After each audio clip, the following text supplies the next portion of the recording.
So let's do a poll too. So we're going to see the kickoff, and we want to know, did number 4, the kicking team, that will be A4 for those of you scoring at home, did A4 commit a foul, and what foul did he commit? The video will loop a bunch of times, and you'll get to see what he did, what happened with the play. Um, and let's just talk about a few things. Cruz, one thing I want to talk about on this particular play, it was Yeah. really interesting what the kicking team did. The kick man, the kicker, I say kick man, the kicker Kick dropped man. his arm, and then 2 players ran from one side to the other side. Oh, That could get tricky if we end up with less than 4 players on one side. yeah. Whose call is that? I, as the Anybody referee, that sees it. it is, but I think the referee needs to be primary on that. And the reason I said that is because if you look at the low end zone view behind the receiving team, we can see the center judge looking out to his right. And those 2 players, if they happen to run some kind of way beyond or behind that 30-yard line, which is 5 yards behind the kicking team, they've committed a foul. And I think the center judge is in a really good position to see that. I know we Yeah. also have players, other officials on the kicking team restraining line, the back judge and the umpire.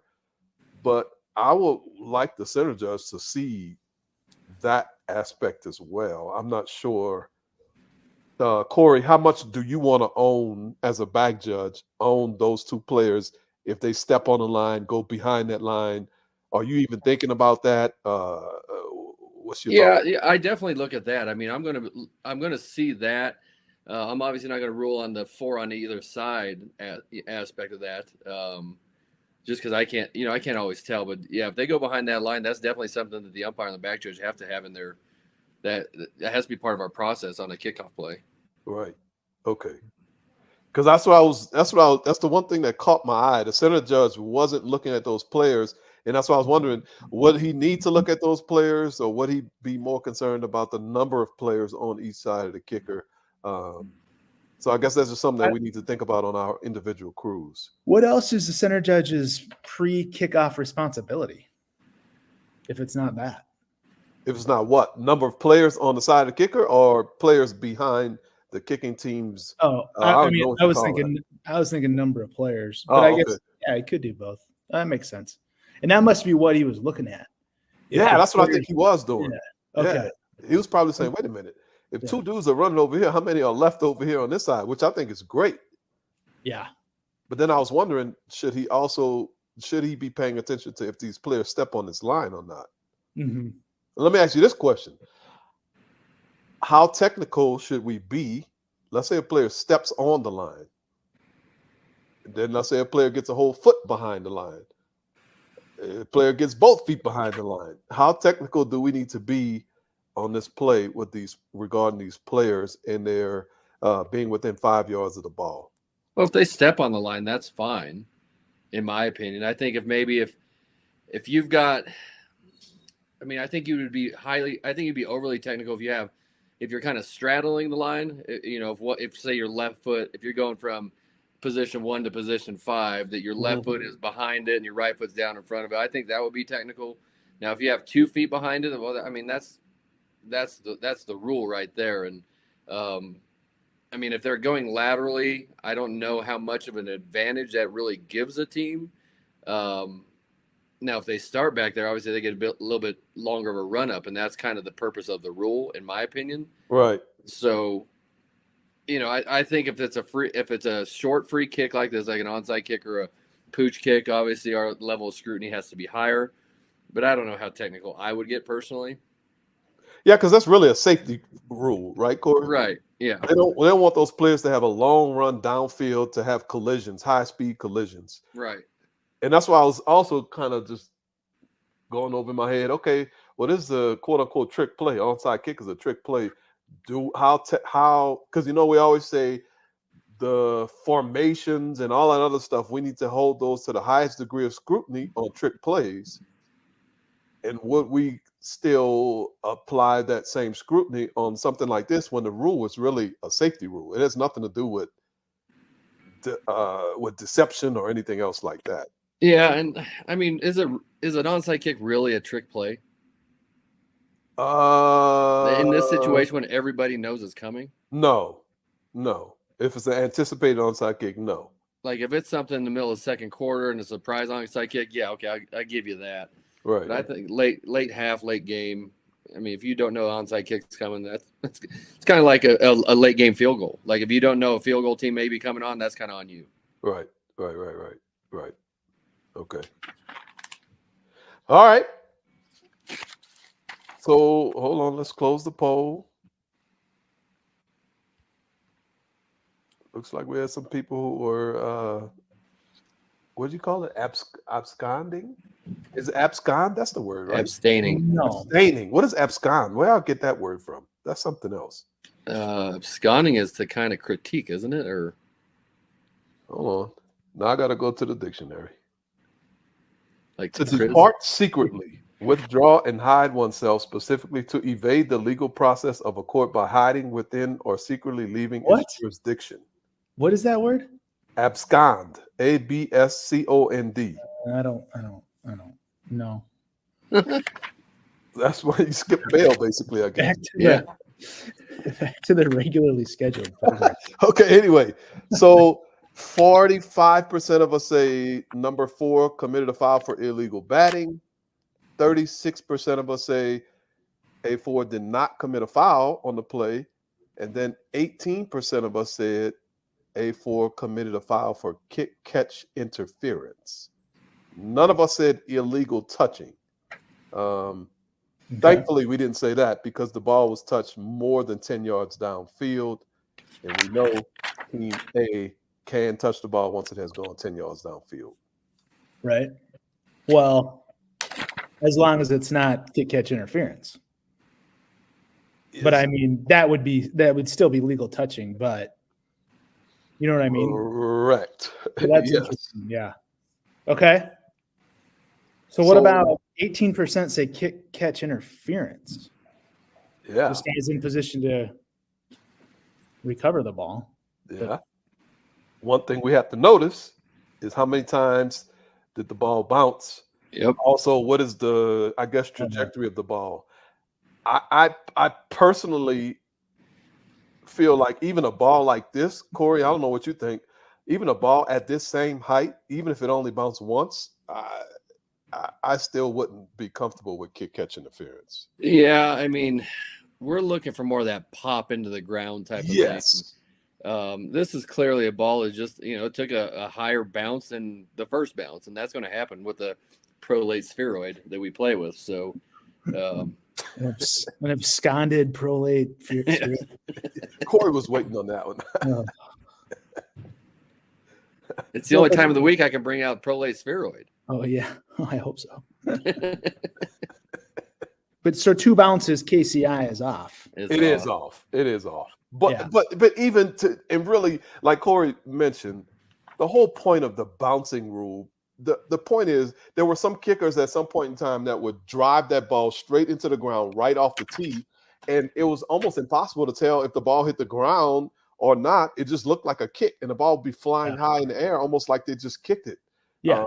So that was the intent of that aspect of the rule. But this is 2 bounces, clearly 2 bounces. So kick-catch interference is off. We're not going to have kick-catch interference. And you're saying even if it was 1 bounce, it just doesn't really meet the intent of that 1 bounce rule. In my opinion, it doesn't. Because is the 1 bounce rule absolute, or is the 1 bounce rule, like you mentioned, that mimics a kick high in the air? That'll be great because now I'm going to the rule book to look because I don't know. I was already swimming my way through to find. Yeah. Well, okay. I'm having a hard time finding the 1 bounce rule, to be quite honest with you. Opportunity to catch a kick, maybe. Yeah, it's FR 73. Okay. What you got?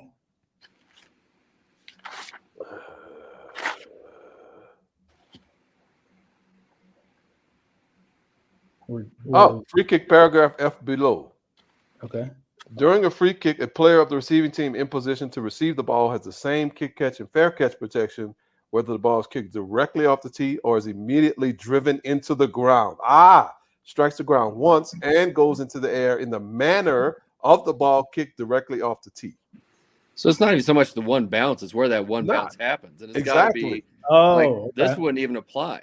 It will not apply. It literally would not apply, even if this was one bounce. Well, there we go. All right. Okay. Well, that's good. Right. Now 36%. So it's obviously now between illegal batting, and no foul. And nothing, that's where we have 36% and 45%. That was the biggest. What is that? 81% of us. 19% of us had something. Well, see, the math ain't mathing. Jesus, that annoys the crap out of me. Here we go. All right, so what is batting? I don't know. What is batting?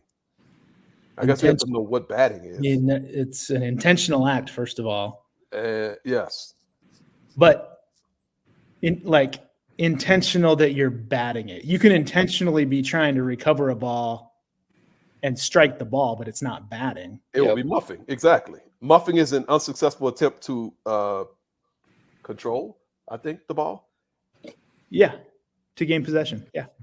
To me, a bat has to be an independent intentional act, meaning that you're not trying to do anything else other than bat the ball. Like if you're redirecting or something. Yeah, if you're redirecting, if you're going to touch the ball, like Brandon said, if you're trying to break up a pass and it's in a batting motion, that to me doesn't qualify. It's got to be that's the only thing you're trying to do is to change the course or the trajectory of the football by batting it.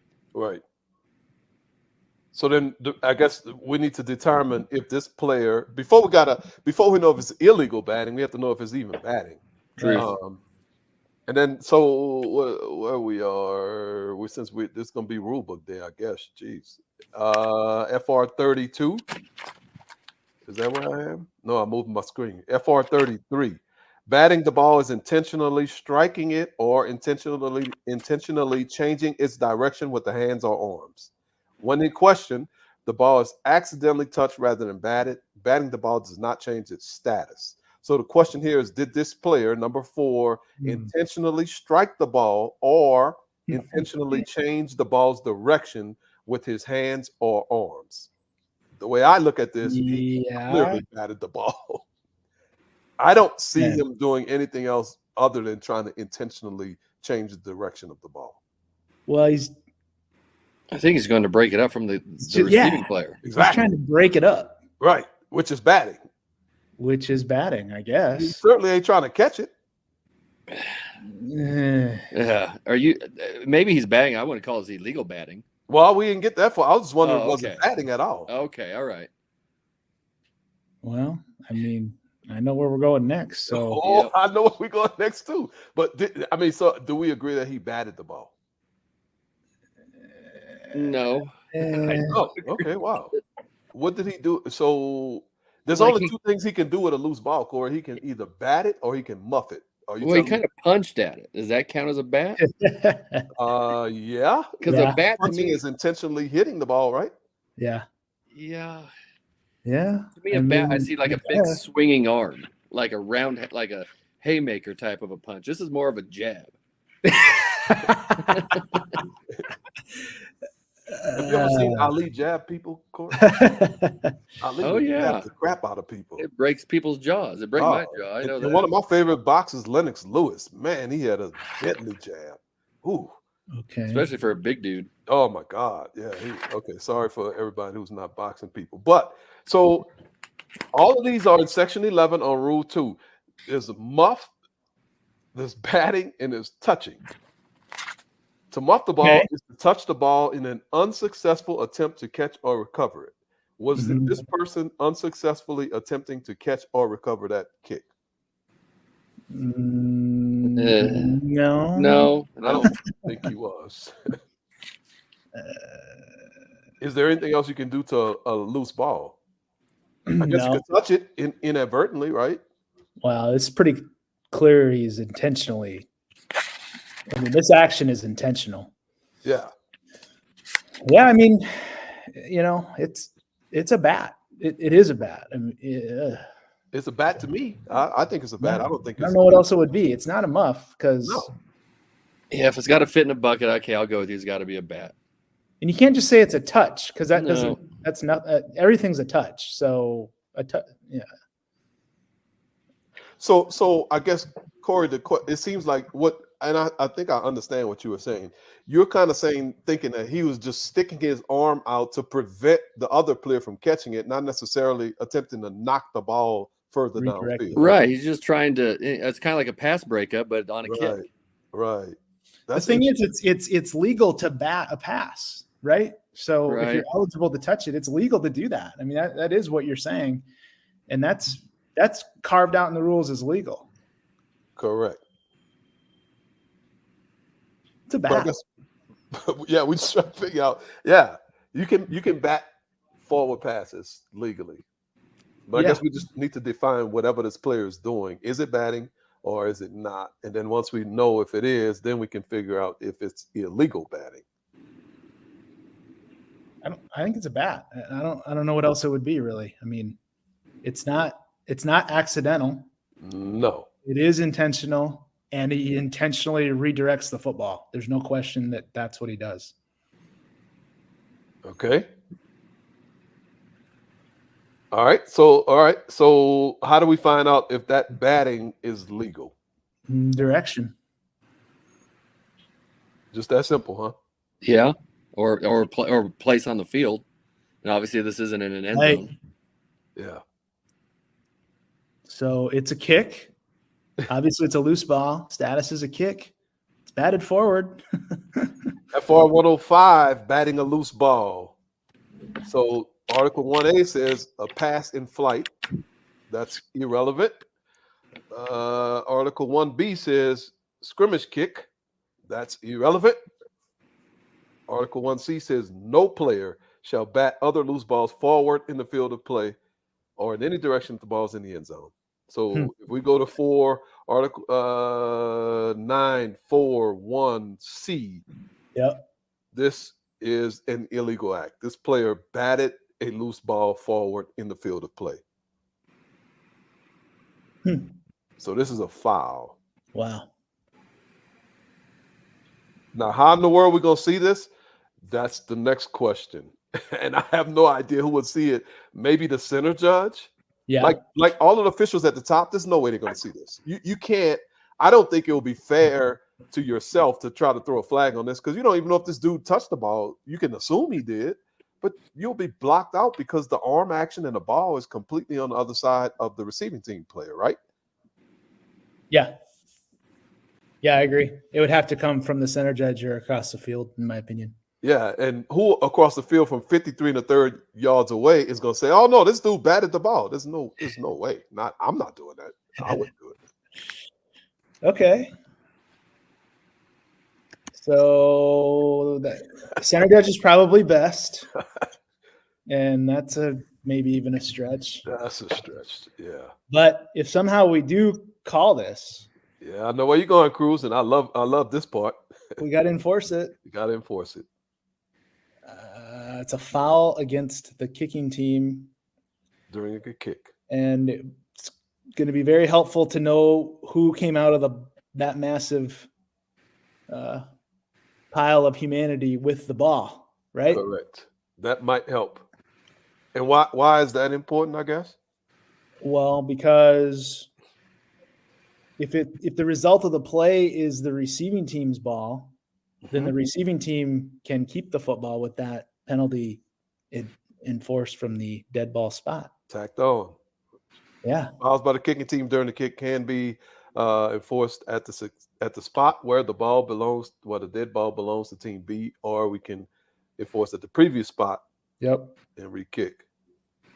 Obviously, if team B yeah. recover the ball, they ain't gonna want to re-kick. They're gonna say, no, I want the ball. Yeah.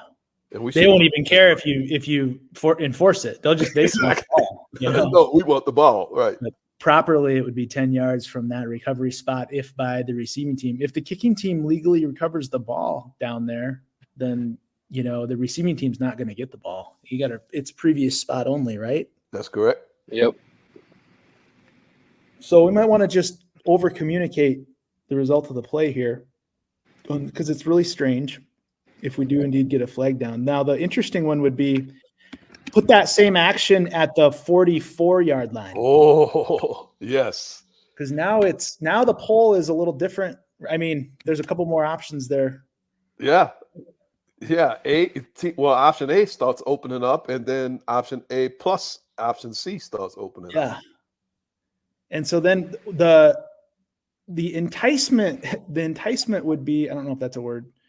We might be enticed to mark it off, because if it's at the 44, that's illegal touching because the ball hadn't gone 10, like you said previously, or been touched by B yet. So if it's at the 44, that same action, it is illegal batting and it is illegal touching. So we will have a beanbag and a flag down, or just a flag? I think if you're aware enough, it would be nice to have a beanbag down just to kind of make What sure. about the flag? If we got the bag. Yeah. No, yeah. It's illegal batting. Both. You want to have both. I don't know if that's necessary, but we better know the spot of that touch. Yeah. So it would be very enticing to go ahead and go to the spot of the touch and then mark 10 yards off. Can't do it. If the receiving team recovered. That's right. Well, no, forget about that, because we would say, well, that's where the receiving team is going to get the ball. Yeah, the illegal touching spot. But that's not the spot of possession. So you can't, they don't get both, right? They don't get, and these aren't penalties. These aren't two penalties. Illegal touching is just a violation, but they don't get both the illegal touch and the penalty enforced from that spot. Unless the illegal touch spot is also the dead ball spot. Sure, but then we're just going from the dead ball spot anyway. So Correct. You just never really enforce from the illegal touch spot. But that would be enticing and especially the way the rule reads. I mean, I think it's confusing where the ball belongs to be. Well, I mean, I can argue if that was at the 44, that's where the ball belongs to be. Right. But it's really not. That's not a possession spot. They would just be awarded the ball there through the violation of illegal touching. So, I don't know. That's pretty confusing. This whole play is. This whole play is very confusing. I just don't like illegal batting, but it is. I mean, it really is. I know he's just trying to make a play, but it's illegal batting. I still don't like it for illegal batting. Yeah. Okay, what if the ball was a little further away from the receiver? Then I can see that. But in essence, these two players are putting hands on the ball at almost at the exact time. And so what point can you – I mean, you can't bat a ball how do I say this? You can't bat a ball in player possession, but it's not in possession. So right. I just don't – this doesn't scream to me that this is an illegal bat. Yeah. I'll go back to what I said earlier, that it's got to be an independent thing. I mean, yeah, if you go by the technicalities of the rule book, maybe – or I guess, it is, and just by but I just don't see this as an illegal bat. Well, he knocked that ball 15 yards forward, and he's knocking the ball away from that other. Yeah, he's knocking the ball away, which it's a bat. I mean, I know, I hear everything you're saying. I just can't get it. I don't know what else to call it. Right. And it's. I mean, I do think illegal batting. Part of the reason it's a rule is for this type of play. Well, that's what I was going to ask. What is the intent of the rule? Because this seems like fair game to me. If we got an onside kick, we got a loose ball, we should be able to knock that thing around. To me, I don't see why not. Knock that away from the opponent so I can go get it. What's wrong with that? Well, because you can't advance a kick, right? And you can't. And I think you can't bat a kick forward because that's similar to advancing it. So I kind of see why this would be deemed unfair by some people. You can't advance a kick. So it's the same thing as just knocking this ball, intentionally batting the ball forward. Could be the same thing as advancing a kick. Like how are you going to let the kicking team, let's say this guy is really good at batting and he just slaps this ball to a teammate 20 yards on the other side of the field or something like that. Yeah. Yeah. That's unfair. So I think they kind of have this in the rule for a reason, and it might be this. Okay. Well, Yeah, but I hear Corey too. It's like, at what point are we just going for the ball here? And I don't know. I guess if he can two-hand bat it, maybe we're more convinced he's trying to gain possession, right? right. For me, I don't know. I would be more convinced. Yeah. He's definitely not. I can't say that this dude is trying to gain possession and just unsuccessful. Super interesting. You know, Or back his to left back hand. to well, yeah, I just think he's trying to separate the ball from the player, which, you know, I know that you can't do that in the bat, I guess is what you're saying. But I mean, I like your scenario. Like if it's a few feet out in front of him first, that's a complete that changes it completely in my mind. Why? Because then it's just the ball. That's that independent event. There's no other player involved. Like you're just trying to get the ball away from this. It's a loose ball that's eligible to be touched and recovered by the kicking team, and he's just trying to do the best. You know, he's trying to get the ball for his team. Yeah. Yeah. You know, back to your question, like who would see this? We know if we have 6 in the box, there's going to be 5 sets of eyes watching the ball, right? Yeah. We shouldn't, but that's going to happen. Yeah. So somebody's going to see this. At the top of the screen, you think, Corey? No, it would probably be the bottom of the screen. I mean, obviously, side judge and field judge, they're worried about the restraining line. But everybody else should, I mean, is going to have an idea of that. I mean, yeah, we're supposed to look at blocks, and we will do that. But with the way we've kind of evolved with the blocking on an onside kick, it's hard to come up with a scenario where we're going to actually have that foul anymore. Right.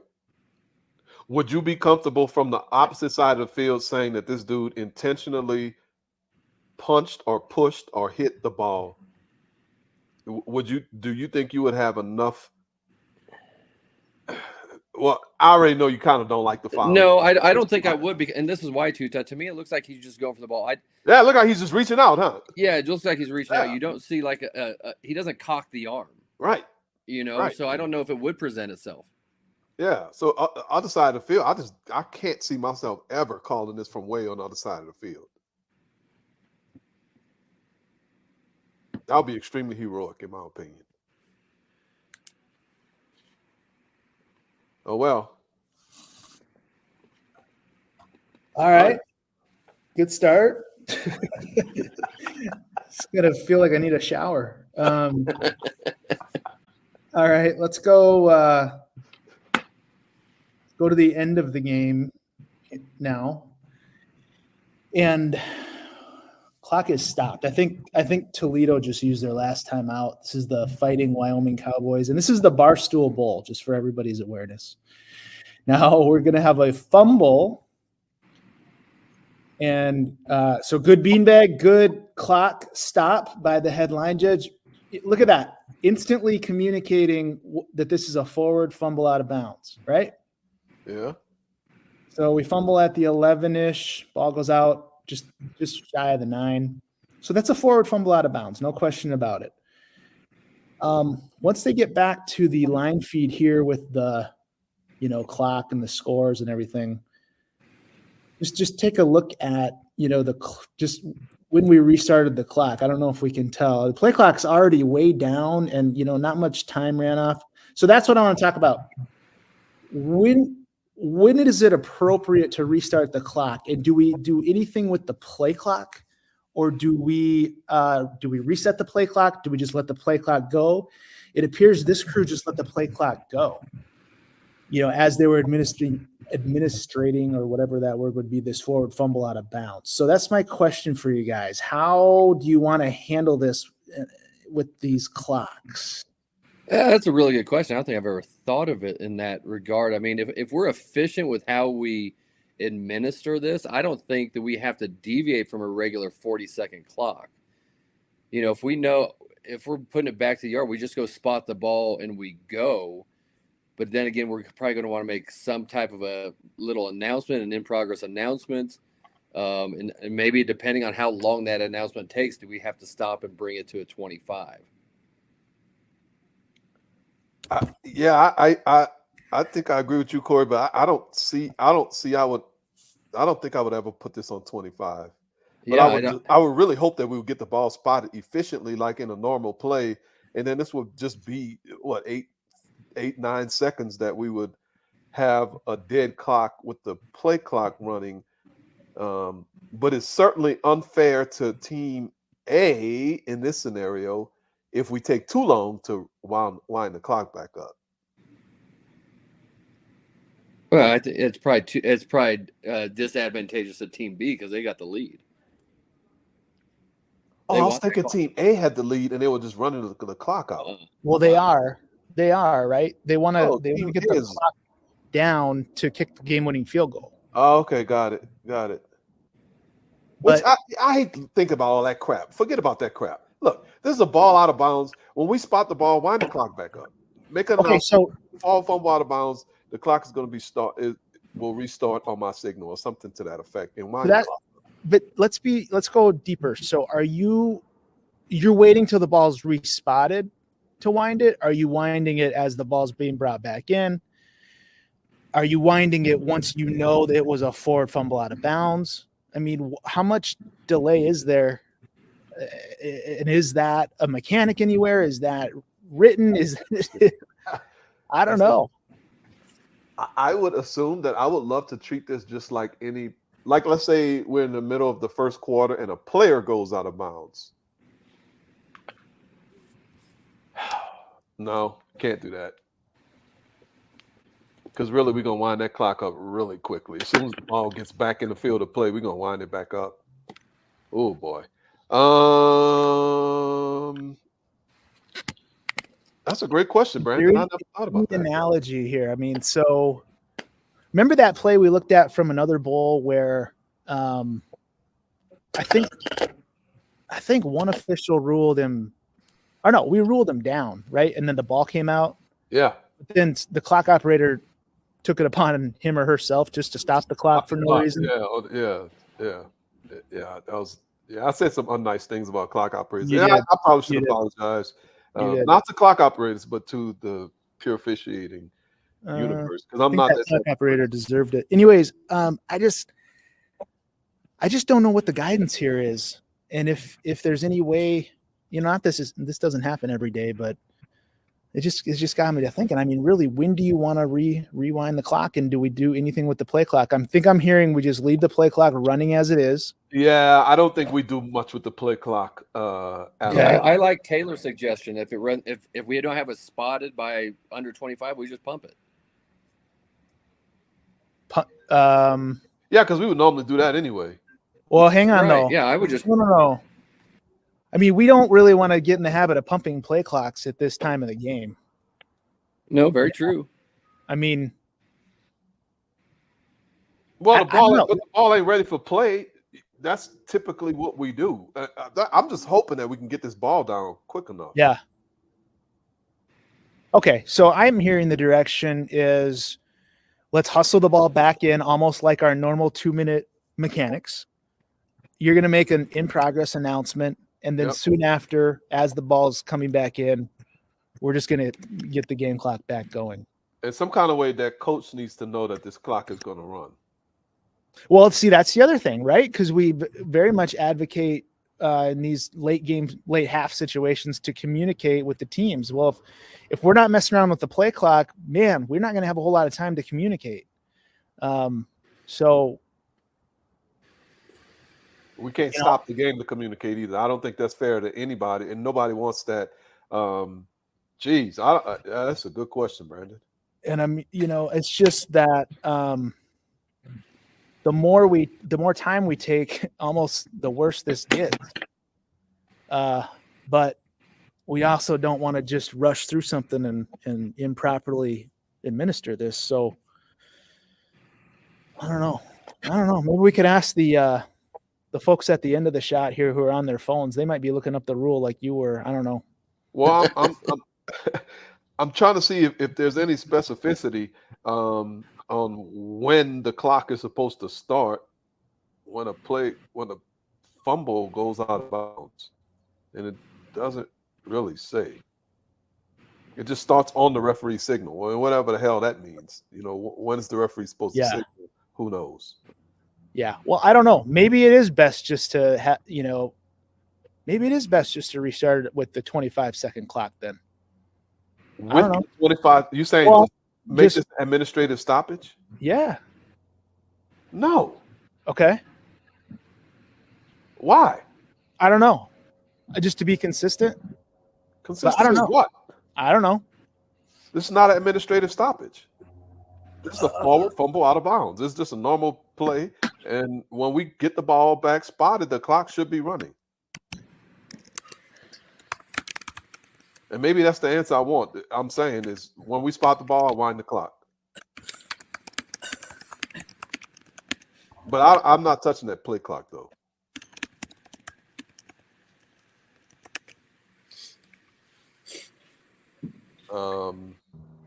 Okay. So then lots of what ifs. What if the Yeah, I play know. clock gets down under 20 or whatever? Pump it. Yeah. That's normal. But then the defense is going to say, gosh, guys, why are we giving them extra play clock here when they fumbled? And I don't know. Because we didn't do our job and get the ball spotted.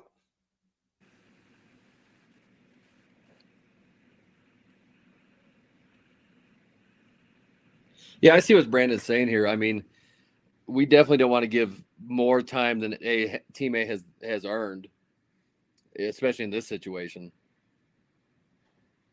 So are we concerned that we're giving team A a timeout, a de facto timeout? I mean, if we drag our feet on this thing, then in essence we are. I mean, the ball legally went out of bounds, so the clock we have should to stop. The clock. Exactly. We got to stop the clock. We have to. Okay, so it's on us to wind it back up, but we need to do that efficiently. But I think to Brandon's original question, it's about the play clock. So on a play like this, it should just be a regular 40-second play clock, Correct. unless we deem this an administrative stop, which I don't think we need to. I think any crew should be good enough to just work this with an in progress announcement. Yep, and get the ball spotted somewhere around 32 seconds. 30 to 32 seconds and wind the clock back up. I mean, even if you're 28-27, I mean, whatever. I agree. But it looks like the head line judge did a really good job of communicating with the team A coach and saying, hey, coach, this clock is going to wind up. Do you want to get a timeout? Looks like he decided he wants to take a timeout. Yeah, and that's what they did is, then team A just lets the clock run all the way down, and then they can just basically center the ball next and kick their game-winning field goal, or at least attempt their game-winning field goal. So here, to me, B wants time, A wants time to run. Yeah. I just want to be careful manipulating the play clock too much, and I think the best bet is just to – I like what you said, man. I think I'm with you, and just once it's down, wind it. I mean, I don't know if we have to, speed wind it. I don't know if we have to, but I know we don't want to wait too long. No, we can't. I don't think we should wait. I think we should just run our process the way we normally do. Get the ball back in bounds, put it on the ground, wind it back up. I mean, as a referee, I think you'd want to treat this from a pace standpoint, just as like a first down in the field of play, in bounds. Yeah, right? We're under 2. Yeah, that's a good point. Whatever that same pace is, use that same pacing here. Yeah, and that's 32, about 32 for me. Learned that from Brandon. Use the play clock.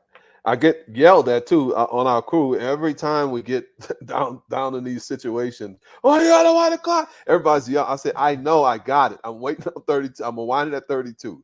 And they, people don't seem to remember that, but I know, and it kind of feels weird, especially a first down in the field of play, because a lot of times the ball is down way quicker than 32. So then everybody's freaking out saying the clock is not running. I got it. I know it's not running. I'm going to wind it up. I know. Every single time, right? Okay. Well, good. I mean, I don't know. It's not the end of the world, this situation, but man, it's interesting though. Just let's just handle it. So 2 plays and we've solved nothing. We've just confused.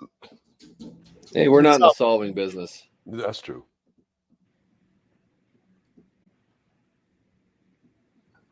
All right, here we go. Real quick on this one. I don't think we'll take too long on this one. Of course, I always say that. Let's go. Here we go. This game was pretty. This game was. No. This game was pretty intense early.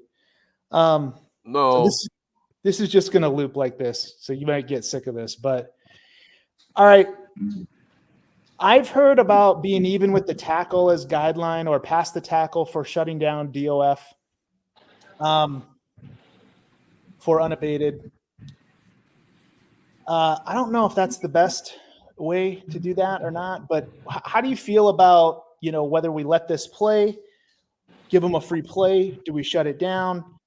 I mean, this is like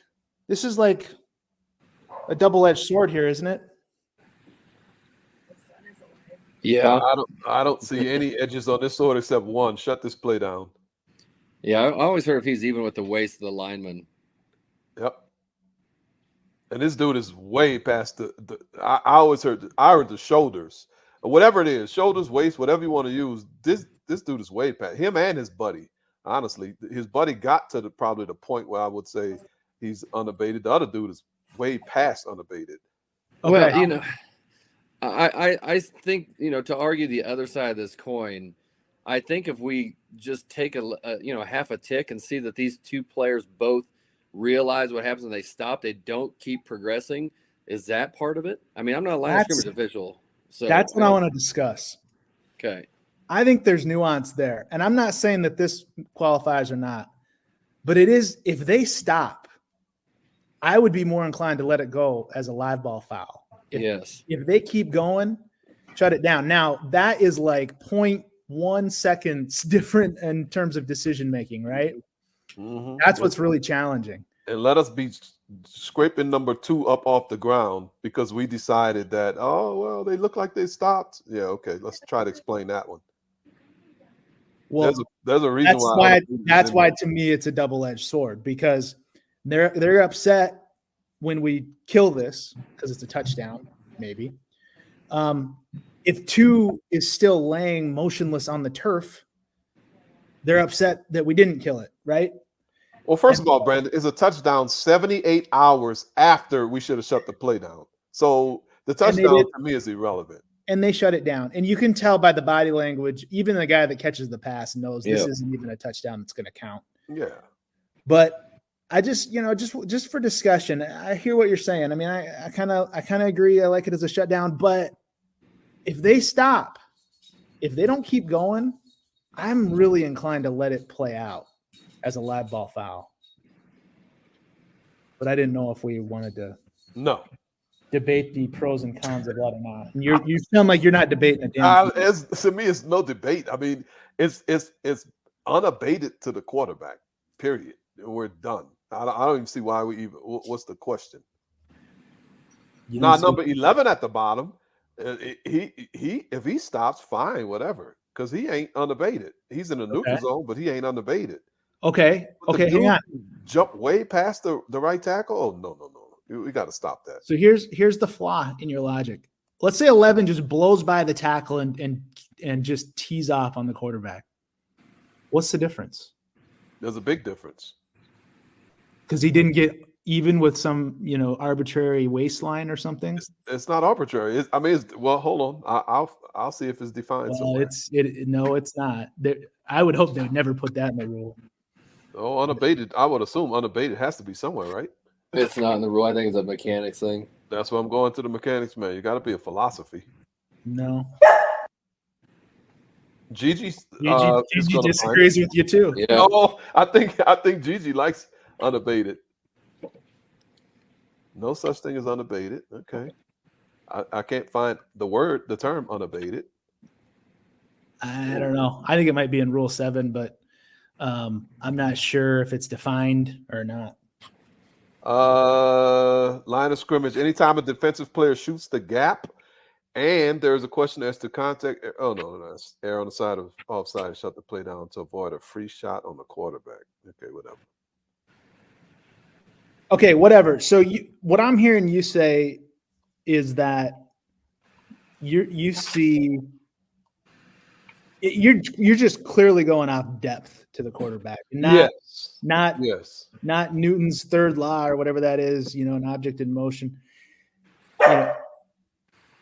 Gigi still doesn't agree with you. I'm sorry, but okay. Well, I mean that's fine. I didn't know if we needed to have any nuance around this or not. Sounds like you don't want it.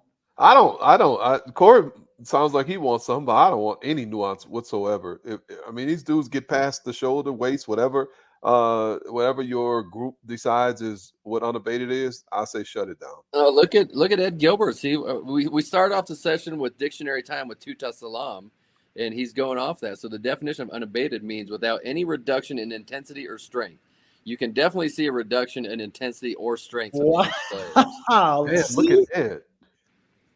The Baytown, not the Baytown bully though. I mean, the Baytown man. That's bullyish with.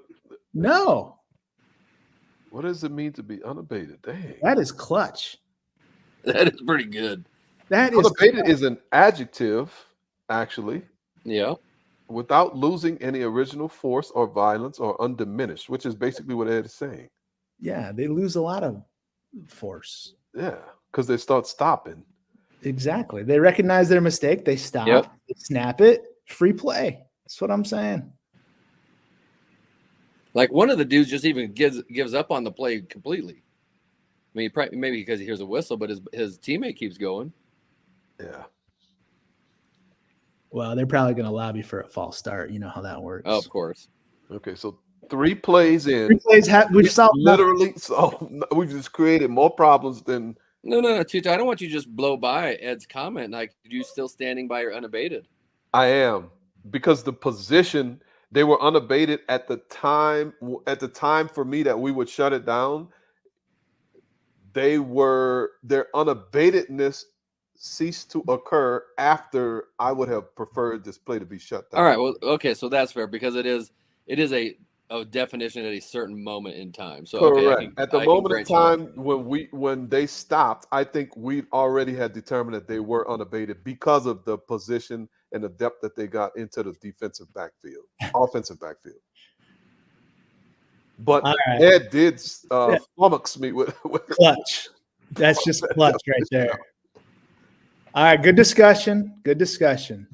All right, so these next two plays, let's go inside the pregame meeting room.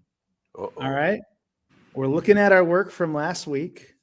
Let's just try to do a little self-evaluation. It's kind of an interesting play. We start out with trips at the bottom, and then it's kind of a unique screen pass, and there's just a really obvious hold that springs this play. So I want to go in the meeting room. I want to talk about this play and how we can look ourselves in the mirror and get better. These are only 2 angles. These are only 2 angles we need. And just talk about, whether this would be, what would that process be? I mean, 85 grabs, spins, pulls him back, 24, can basically almost score partly as a result of that block. But what would the process be like if we unfortunately we miss this? And with this, I don't think this would be the first crew that's ever missed a call, right? Yeah. So what would the process be like? Where would you start? Would you ask for input from other officials? Would you present this? How would you go about it? Or how do you go about it? Not that you ever make mistakes. Are you speaking to Corey or are you speaking to me? I don't care. It's an open question. I think he's asking you the question as a referee. That's what I was wondering if this was a question as a crew chief. This was a question as just a crew member. Well, we should really do both. Yeah. So hang on. Hold your thought there, Mr. Crew Chief. Corey, as a crew member, are you just hoping the referee doesn't bring this play up? No. Are you gonna step up and talk about it? What's your mindset?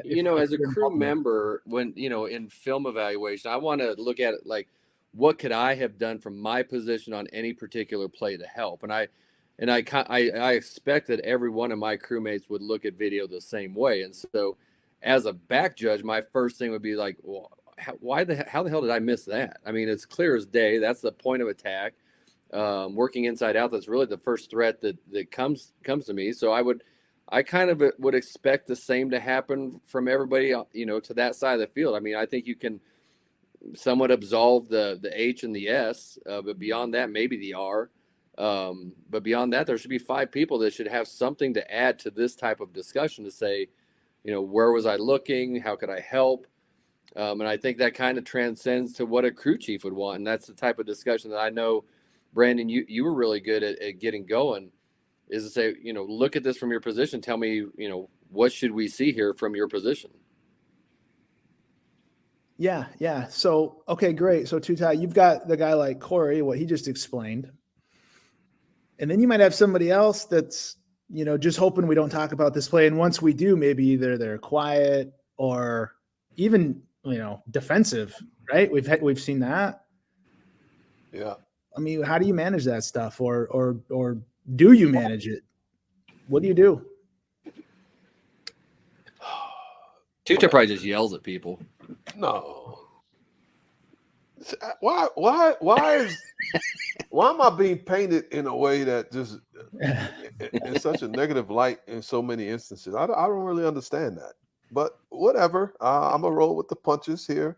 Man, this is difficult for me. I'm gonna be honest. We may have written this play up in our Google sheet. Sure. So does it make sense to bring it up again in pregame when we've already beat it up in the Google sheet? I don't know. Maybe it does, maybe it doesn't. What's an argument that it doesn't? Because what's an argument that you would not bring the play up? Well, let me throw something else out there before I even attempt to answer the question, because I may deflect you from asking that question. Okay. We've also got our grades. Oh boy. Oh yeah, exactly. And if we can sit here and talk about how grades don't matter, and we can believe it in our heart, but it doesn't matter if we believe it if everybody who we are associated with don't believe it. Right. The line of scrimmage official, it might be the deep wing and the line of scrimmage that both get the downgrade. Okay. Or just one of them might get the downgrade. If only one of them gets the downgrade, we have a bigger problem than if both of them get the downgrade. Because we bring this play up in pregame, whoever got the downgrade is going to be mad that the other person didn't get the downgrade. So then we have to think about, is this a valuable discussion or not? Uh-huh. Especially when what we really want to do is figure out how we can see this foul. Right. But unfortunately, what ends up happening is whoever got the downgrade is going to not really be open to discussing how this foul can be identified on the field. And the other people who didn't get the downgrade probably ain't going to care too much either, because they're going to say, well, that was the person who should have got it. It doesn't matter. Why do I need to talk about it? Because we already know who should have seen it. Yeah, or I could see this. Maybe somebody has a cute comment for the line of scrimmage official, and let's assume that line of scrimmage official did take the no call. And maybe somebody says, man, maybe if you just stay still, right, when this block happens, maybe you'll have a better chance to see it. Or were you ball watching or what? And boy, that could just light a fuse, right? Yes. Well, where were you looking? Yeah. So it's always fun to get, and I just think that I kind of agree with you in both ways. I see advantages of talking about the play as a crew in person with the video going. And I think depending on personalities and the mindsets, maybe sometimes, this play doesn't need to be talked about. Right. But man, that's why you got to know the crew, know your people. I'll tell you that I do lean more towards talking about the play now than I probably used to. Right. I don't know what that means, if anything, but it's the other issue that I noticed, Brandon, is sometimes we turn this thing into a forensic investigation instead of a evaluation of visual mechanics. Right. Let's say the line of scrimmage official did take the downgrade. They'll start explaining what they were doing and why they were looking where they were looking on a particular play, instead of trying to really open up their mind and say, well, what should I have been doing? Well, see what happened on this play. The coach was in my ear. So what I was doing, and I saw the quarterback, and then what I was looking at, well, I don't care what you were doing. Really don't care. That's irrelevant. Exactly. We missed the foul. I Yeah. want you to talk about what you can do and what you should do in the future to see this particular action. And unfortunately, that's what we turn into a lot of times when we pull up our previous plays as well. We start alibying and talking about why we did what we did instead of really opening up our mind and talking about what we can do and what we should do differently. Yeah. Yeah. All right. Well, I mean, just from I think there's a lot of things here that are going on in this play. Like Corey said, there's probably 5 officials, right? This is true of 8, 5 officials that have a really good chance to see this. Center judge, umpire, line of scrimmage at the top, deep wing at the top, and back judge. So, yeah, I mean, hopefully everybody would have a sound self-evaluation and bring that to the table and talk about how we can do better with these. Center judge, screen pass, there's no threat to the quarterback. So we want to get in the habit of getting our eyes out wider, ready for these types of blocks. So I think we might be ball watching, and I would hope if that was me, I would fully bring that to the table. Say, I just watched the ball. I watched that guy miss the tackle and I didn't get to a block as a center judge. And unfortunately our umpire might be doing the same thing, right? Yeah.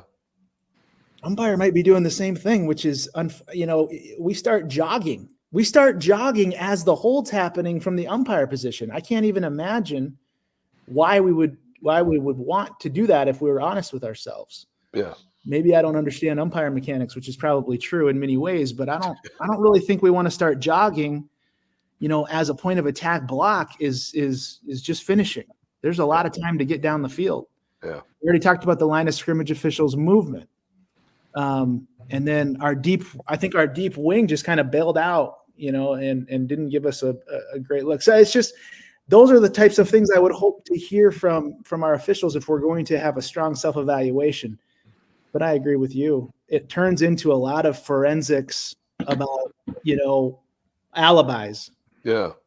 And if we can all, as hard as it is when we miss something, and we all do, as hard as it is, if we can get more into a self-evaluation growth mindset rather than become the investigator that's trying to establish alibis for ourselves, I think it's going to be a whole, and we get more out of it. We get more out of it as a crew when we do the former rather than the latter.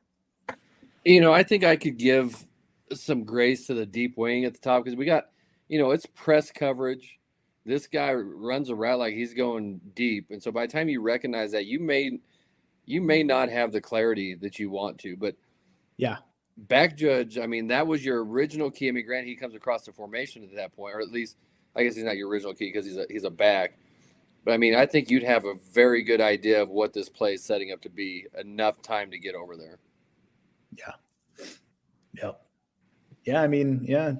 Even the referee has a chance at this with zero threat to the quarterback. That's a little bit of a stretch, but I mean, we know what the line of scrimmage guys are watching. That's the whole point of this. Why Brandon put this play up. Cool. Oh, I know that. I figured he was waiting for one of us to bring it up for him. Yeah. No, I was gonna let him do it. No. It's all good. It's all good. We just like to watch the ball sometimes. But okay, so that's enough of that one. All right, well, let's do one more. This is going to unfortunately be just one official, but that's okay. Let's do one more. Now, this to me is tough. We are going to have a long pass down the sideline here, obviously. We get caught up, right? I mean, that happens right in our lap as the field judge. And then, we just kind of break down. So, talk about tactics. Of course, Corey, you're a recovering deep wing. I know that. No, I've always been a deep wing at heart. Okay. So when you get your cushion eaten up like this, right, what do we want to do? And certainly our self-evaluation here before you answer would be to finish the play. We got to finish the catch process. I know that he's kind of turning around, looking for the line of scrimmage official. We kind of do that before all this finishes. So this would be an interesting one. Speaking of putting plays up in the meeting room, what we want to be careful This about. play would not get put up in the meeting room. Ever.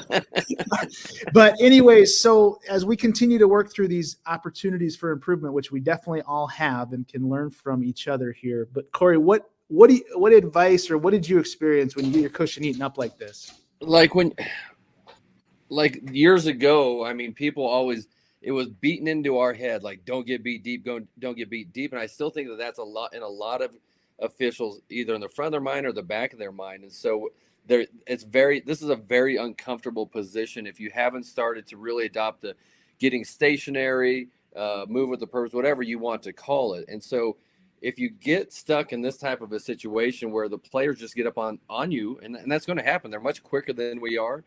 They're running forward, we're running backwards. But what you want to do is you just want to sit still.